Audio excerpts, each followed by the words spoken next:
Fabrice Bonifay, vous êtes directeur du développement durable chez Bouygues. Alors, qu'est-ce que ça représente exactement pour vous aujourd'hui, cette notion de développement durable?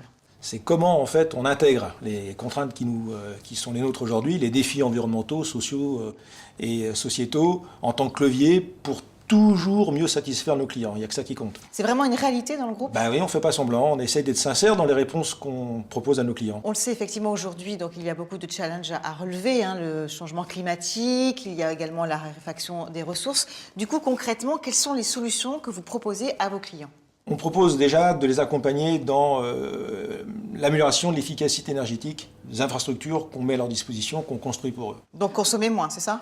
Oui, la première chose, c'est consommer moins, tout simplement. Mais l'énergie n'est qu'une composante, mais c'est une composante importante parce que c'est d'abord ce qui coûte de l'argent à nos clients, et puis il y a des objectifs de réduction à l'échelle planétaire qui font que toutes nos parties prenantes et tous nos clients nous attendent de nous des solutions concises, précises sur ce sujet. Donc ça veut dire qu'on peut finalement consommer moins en vivant mieux, et ça passe par quelle sorte de solution à mettre en œuvre? L'énergie la moins chère, c'est celle qu'on ne consomme pas.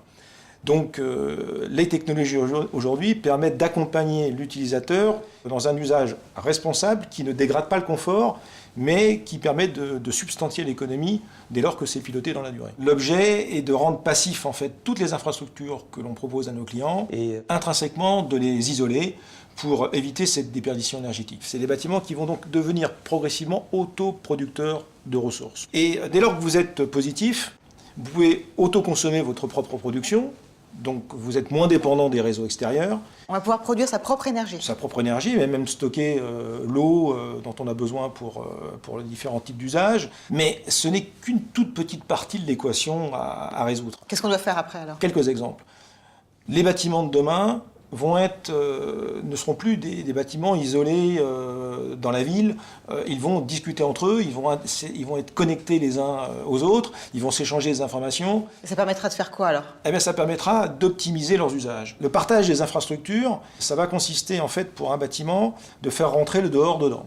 Dès lors que vous n'êtes pas utilisateur de tout ou partie de vos infrastructures parce que vous n'êtes pas là, parce que c'est les vacances, eh bien vous pouvez sous-louer vos infrastructures à des utilisateurs qui sont vos voisins, proches ou un peu plus lointains. Concrètement quoi alors? Alors ça peut être des parkings par exemple. Un parking de bureau? Un parking de bureau qui sert la journée pour les gens qui viennent travailler et puis qui servent la nuit pour ceux qui habitent dans le quartier. Ça paraît évident, mais il y a très peu de bâtiments qui font ça aujourd'hui. Cette mutualisation d'infrastructures qui aujourd'hui n'est pas mis en œuvre car les systèmes de sécurité, parce que les bâtiments n'ont pas été conçus pour ça, demain ils le seront.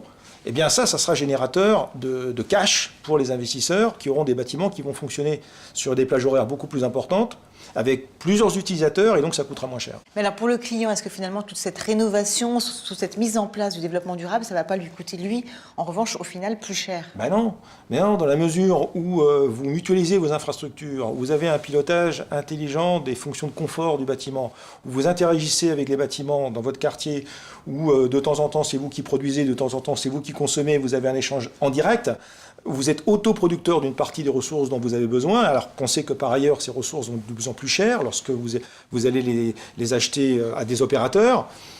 L'équation économique sera très très favorable à nos clients. Aujourd'hui, le développement durable, ça rapporte. Fabrice Bonifay, merci beaucoup. Merci.